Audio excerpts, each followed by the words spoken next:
you are a colorblind artist. Yeah, pretty bad, yeah. So that's so interesting. You say pretty bad. Tell me about that? I have a brown filter on everything I see. Wow. Yellow, blue, purple, orange, it's all messed with. Your artwork is so bright. There's so many colors. It's so interesting that you're a colorblind artist because... That's one reason they are so bright. Like, the stronger colors, like, break out to me.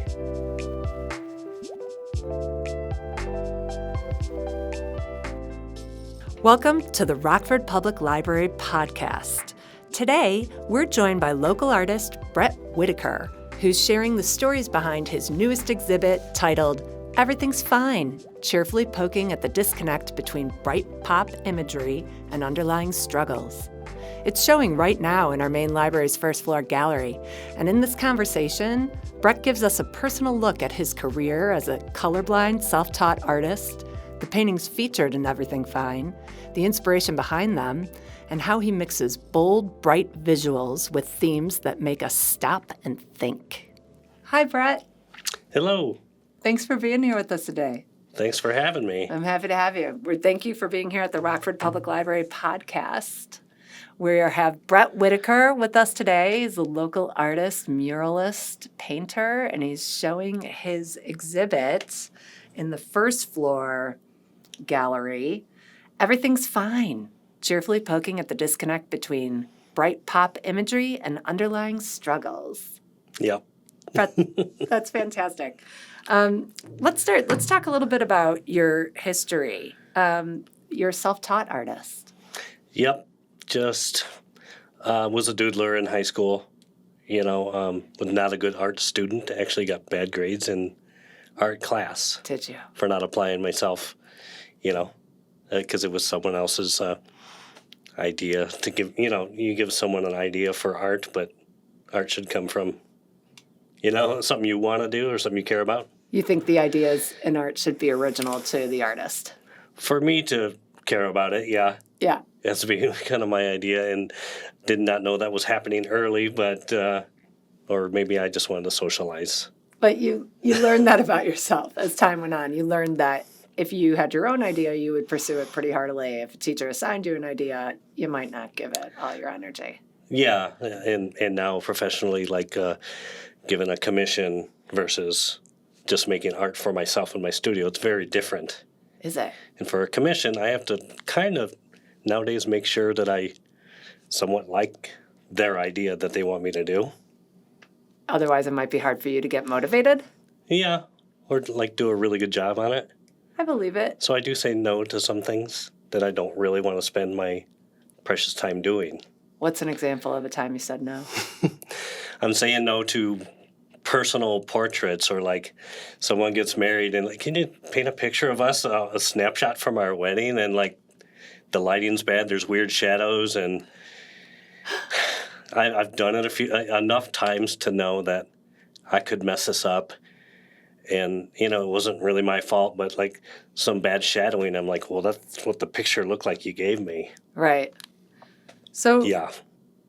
So I could see where that might have an impact on your ability to get excited about a project, whether it's your idea or someone else's. Sure. I'm pretty selfish when it comes to creating art, nowadays especially.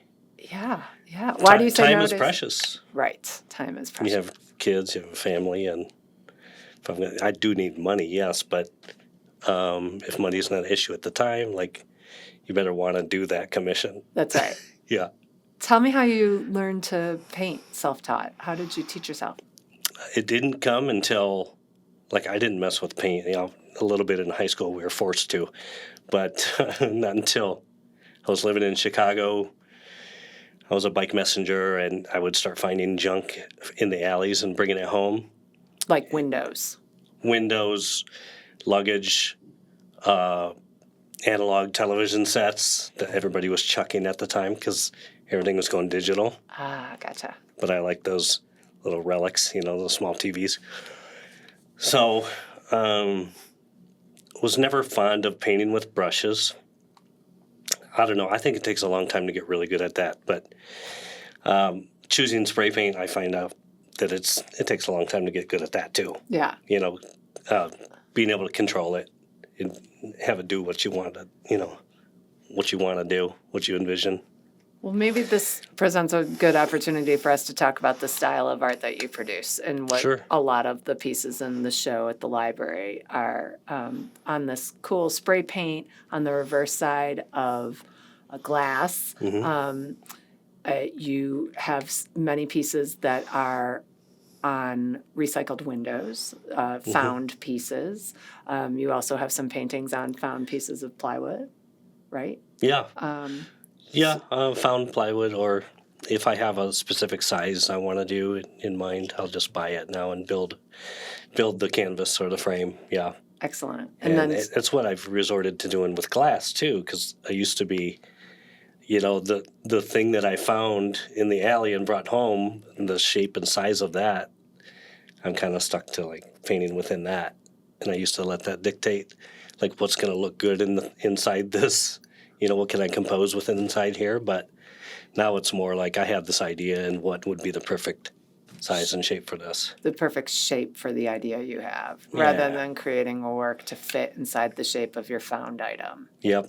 Okay. I understand what you're telling me. And it's really not that expensive to buy a piece of glass.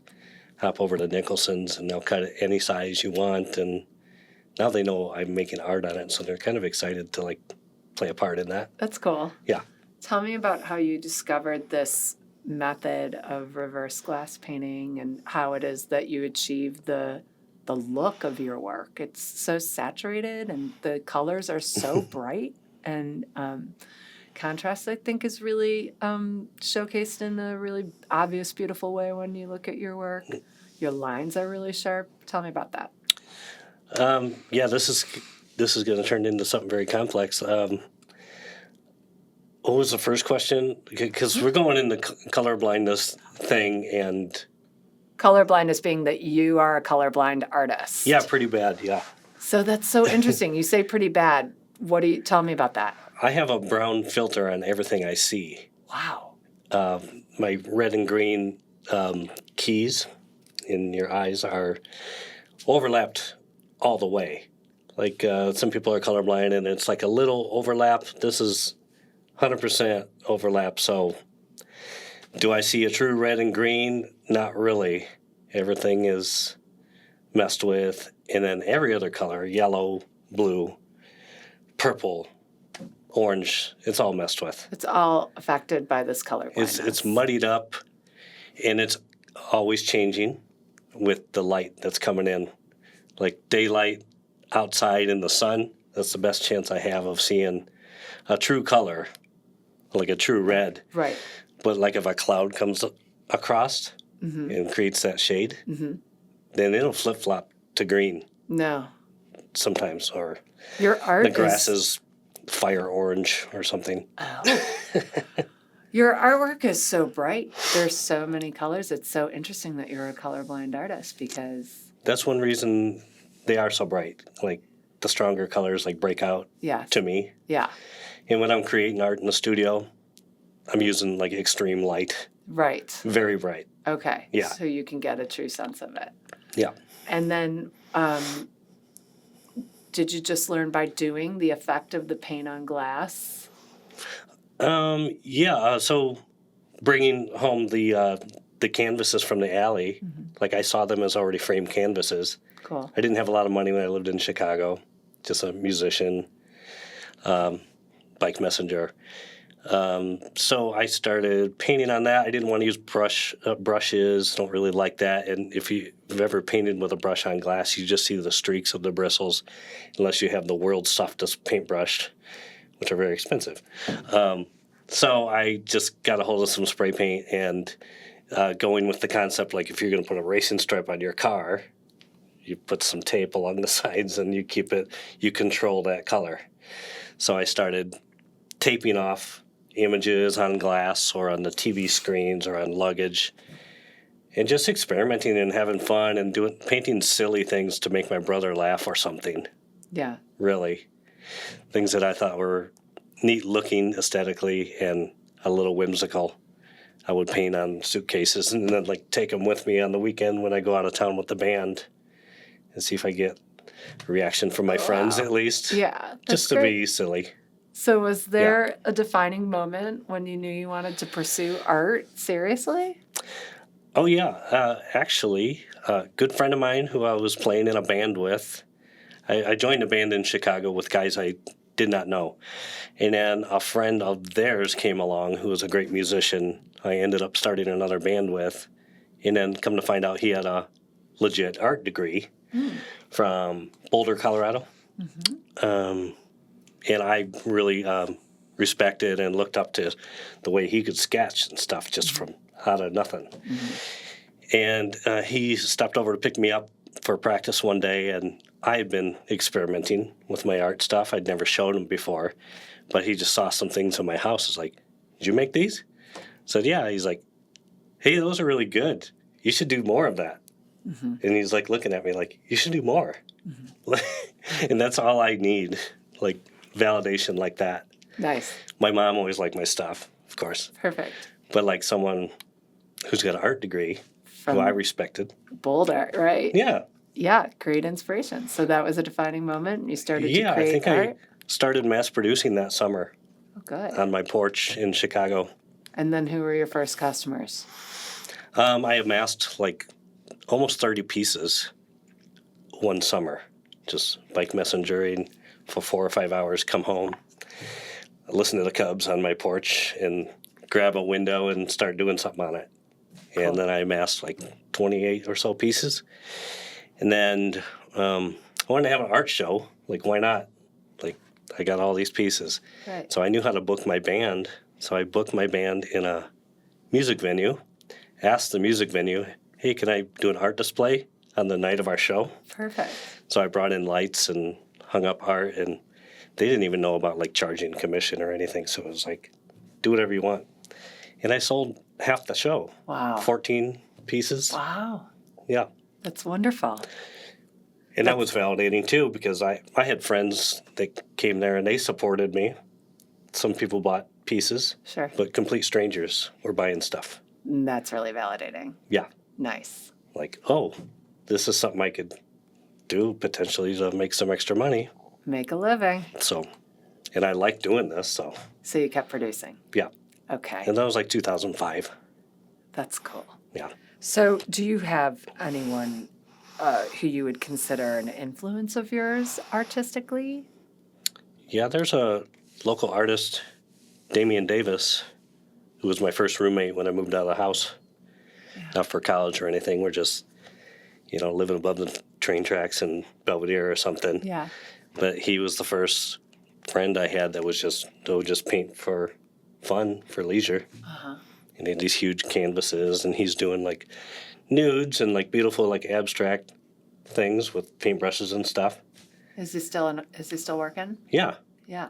Yeah, he's in like the video game production field. Cool. But he's an artist. Yeah. Yeah. Amazing. Yeah. Musician as well. How would you describe your artistic style to someone who's never seen it? I'd say if you like things that are, hard-lined, they call it, like really sharp-looking, crisp-looking artwork and dynamic. Right.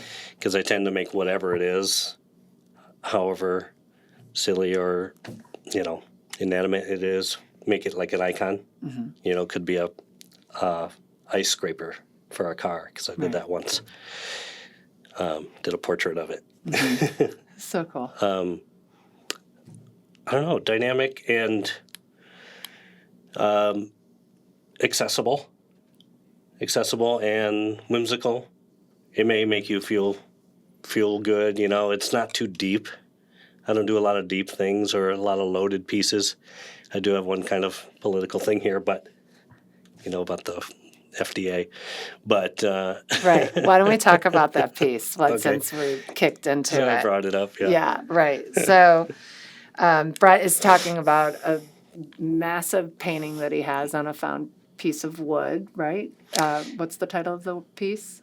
FUFDA? FUFDA. Several letters, and you will find a collection of identifiable fast food logo characters. Ronald McDonald is present. The Jack in the Box guy is there. Jared from Subway.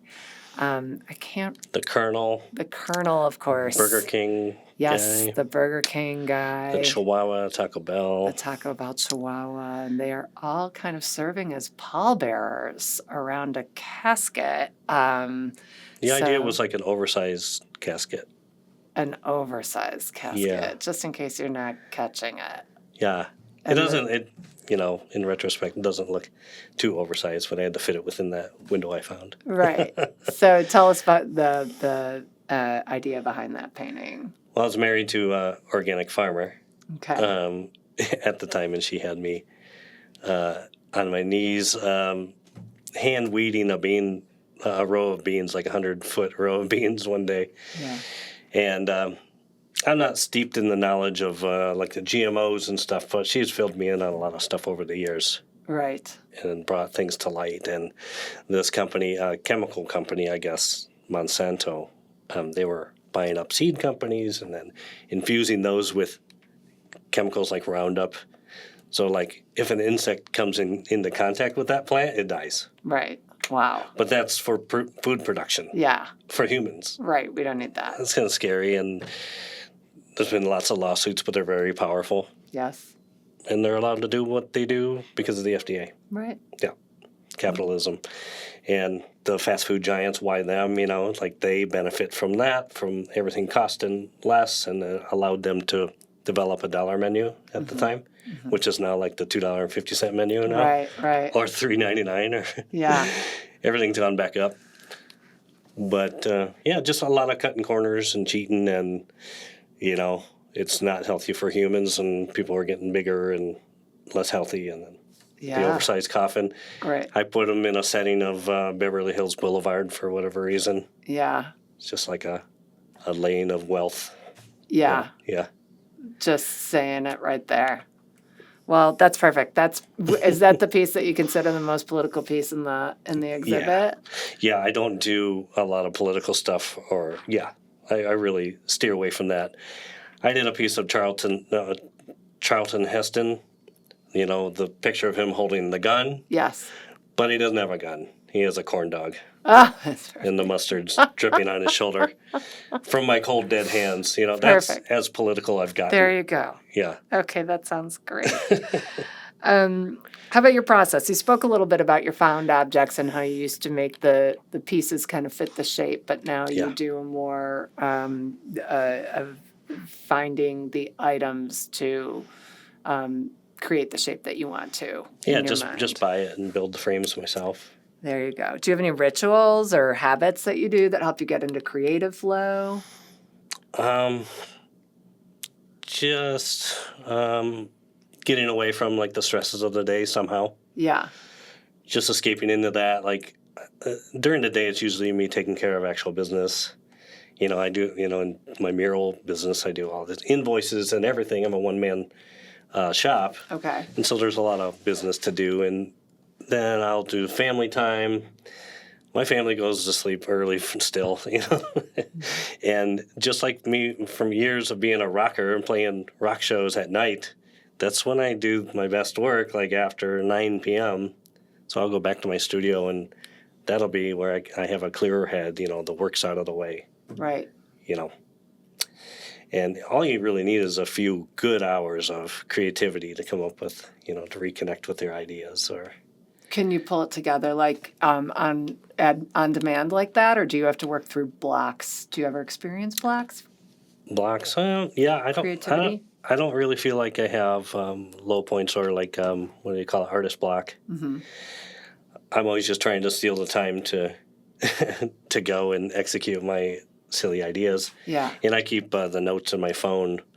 If I have free time, I'll just read through notes because I will just be driving and drinking coffee or something one day and have a really good idea for a painting and just rattle it off into my phone. Right. And often the voice text picks it up really bad too and interprets it in a different way. And I'm like, what the heck was I even talking about? But sometimes that misspelling or something can bring about a better idea. An even better idea. That's so great. It's all kind of magical how it comes together, I imagine. Yeah. I've been in bands that were named because of one person said something and the other person heard it completely different, but it was a better name. Yeah, Yeah. I love it. That's great. How many murals do you have around town here?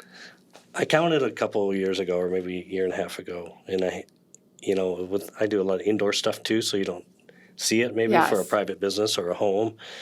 But I counted at that point 28, and I've had a pretty strong last couple of years, Yeah, and so it's got to be close to 40 now cool. in the state line here. We're South gonna, Beloit I've done this year, and Pecatonica, I'm kind of grouping all those in.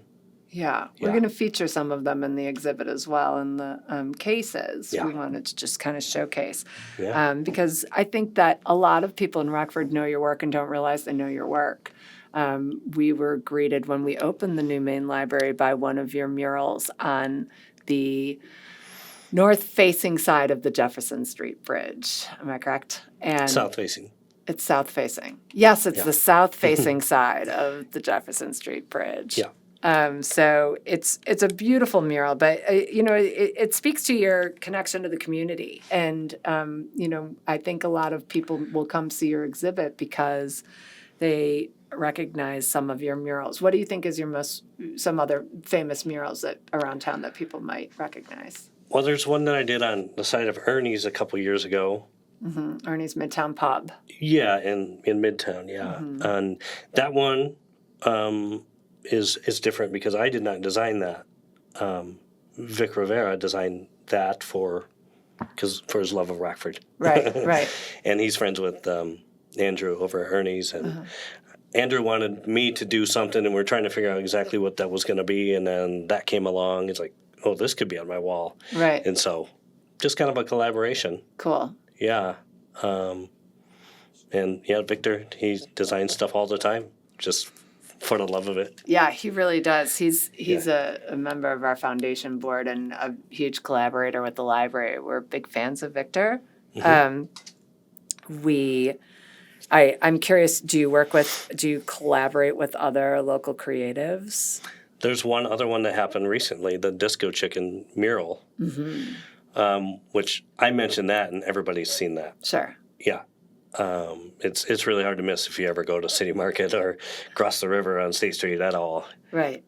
That one is another collaboration, and it was my idea because I don't pretend to be good at everything, especially design wise. I often say I'm a good composer, but Paul Sletton, the owner of Disco Chicken, he wanted to have people dancing. I don't pretend to be able to draw people or create them from nothing. If I'm going to do people in a piece, I will either hire people to photograph or,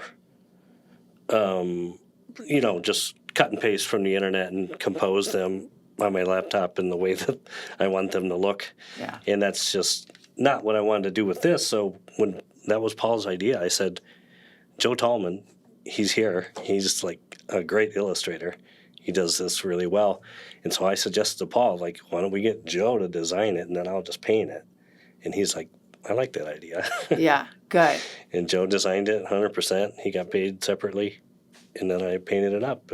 But I can mention that to anybody around here, and they've seen it. Yeah, that's true. It's a really recognizable mural. Everyone can kind of picture it right there in a good spot. Yep.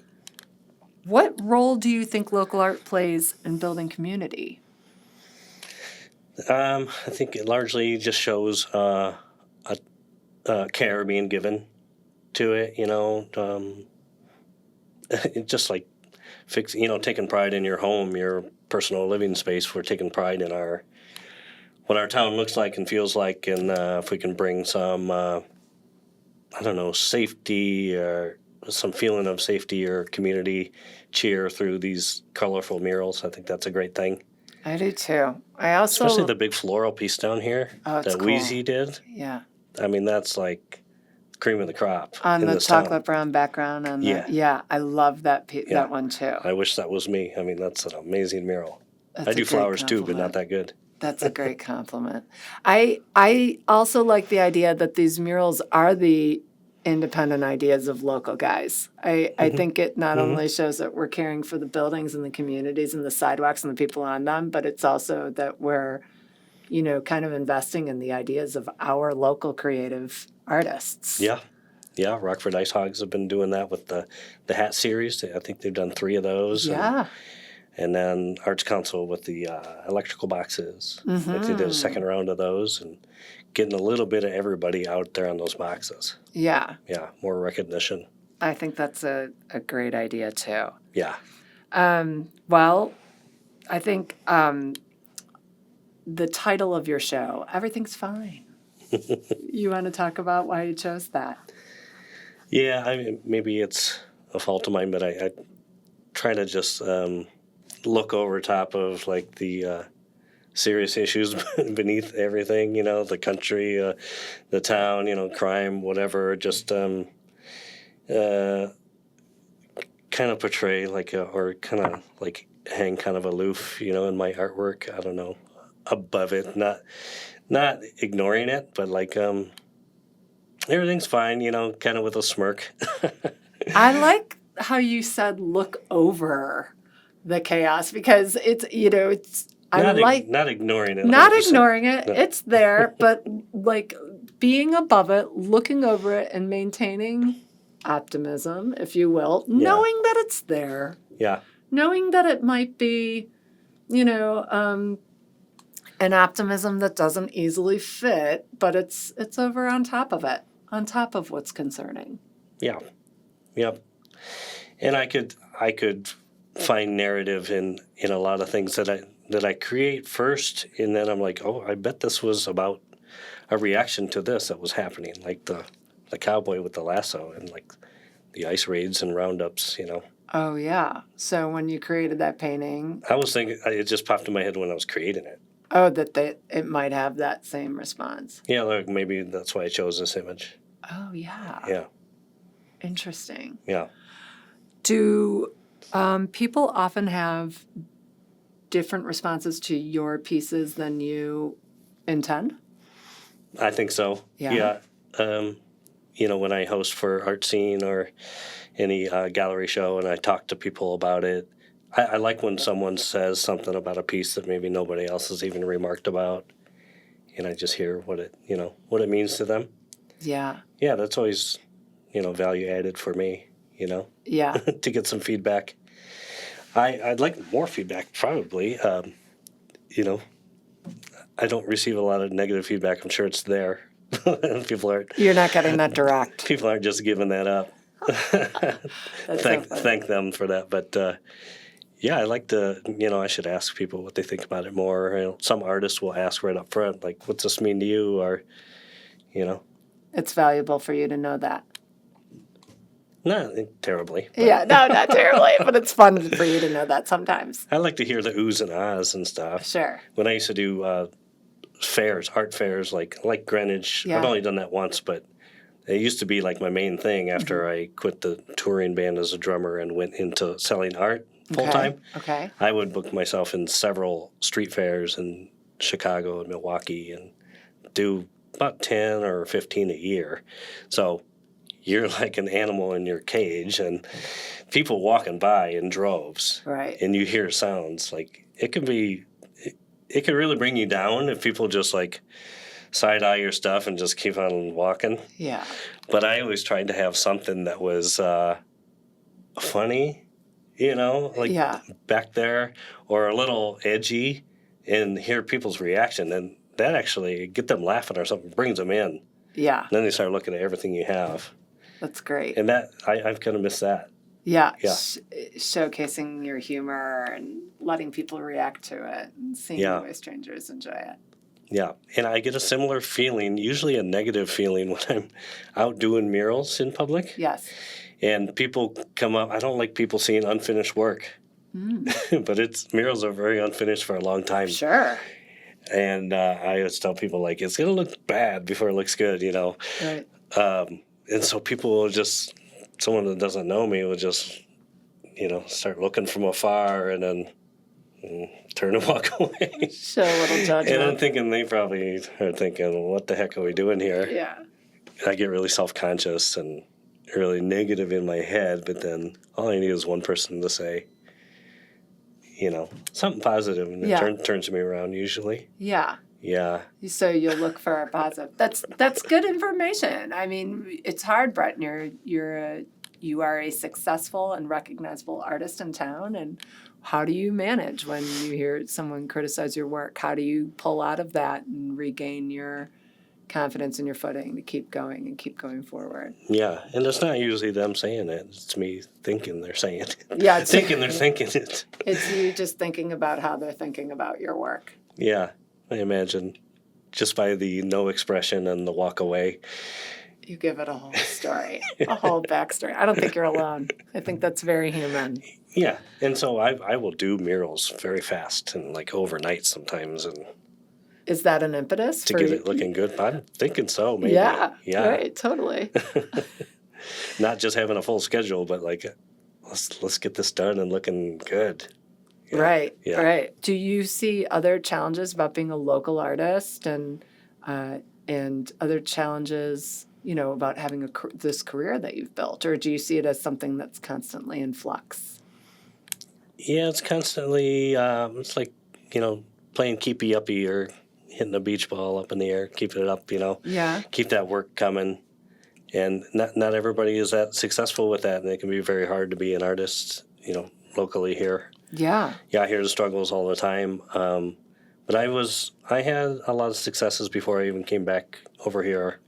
I moved back in 2020, left in 2001. Okay. So I was away for about 20 years. Mm-hmm. In that time, I had toured the world for years as a musician and then became a professional artist and was focusing more on Chicago area.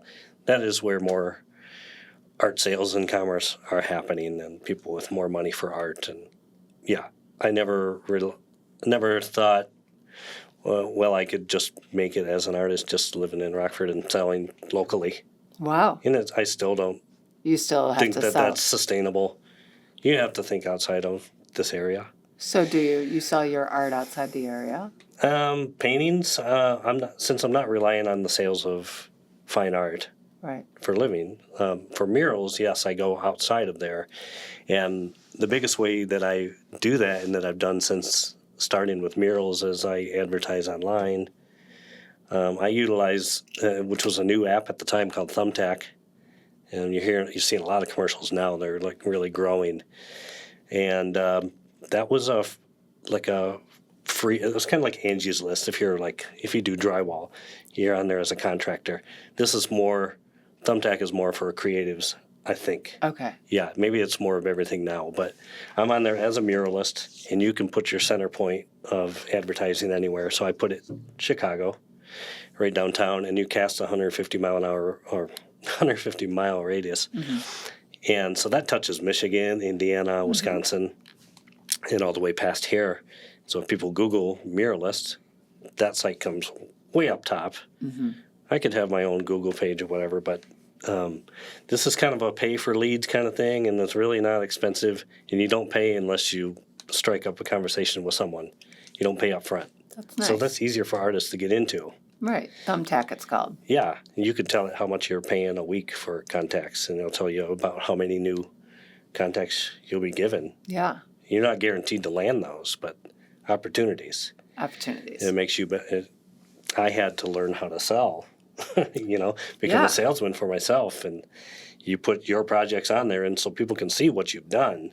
Now I've got hundreds of projects, and I'm top rated on that app. Okay. So once you achieve that, then they just pick you off top sometimes if they don't want to mess with, delving too deep into the options. Yeah. Yeah. Mm-hmm. Yeah. So has it been hard to learn how to manage your business while also being the creative producer of what it is you're selling? Yeah, it hasn't been too hard. I just don't like that part of it, doing the quotes and the invoices and the, 70 emails for every project. Yeah. Yeah, there's a lot. And I like to be hands-on and on the project doing it. That's when I'm the happiest. Yeah. But when I'm up there on the lift in direct sunlight, I got to do emails all day too. Yeah. Kind of field things and keep it moving along. So I'm not doing it when I'm home with the family at night. So. Right. those are the struggles of it, but it's manageable, and if you have drive for it, yeah, you want those jobs. Right, sure. Mm-hmm. In our exhibit downstairs, the pieces, we talked about FU, FDA. Mm-hmm. We have some others down there that I love. Are there any favorites of yours? Yeah, newer set that I produced, the His and Hers suitcase. Mm-hmm. Since I've lived a lot of my life in and out of suitcases and hotels, when I became a touring musician and did that for 10 years solid, like a lot. I did 200 or more gigs around the country and overseas for 4 or 5 years, and then we slowed down a little to maybe like 100 and something. Wow. But I was always on the go and, traveling, playing drums, and then coming home and making art. But I like luggage. I don't know. I collect old luggage. And so depicted there in those paintings are old, like, hard shell Samsonites. Yeah. And it shows, I saw a diagram that came with a Samsonite once, that was in there that showed suggestions of how to fold your clothes just right and Utilize how to pack well. Space. Yeah, that's great. And that was just a black and white illustration, and so I've just had fun with that for years. Like, I make so many versions of packing your suitcases.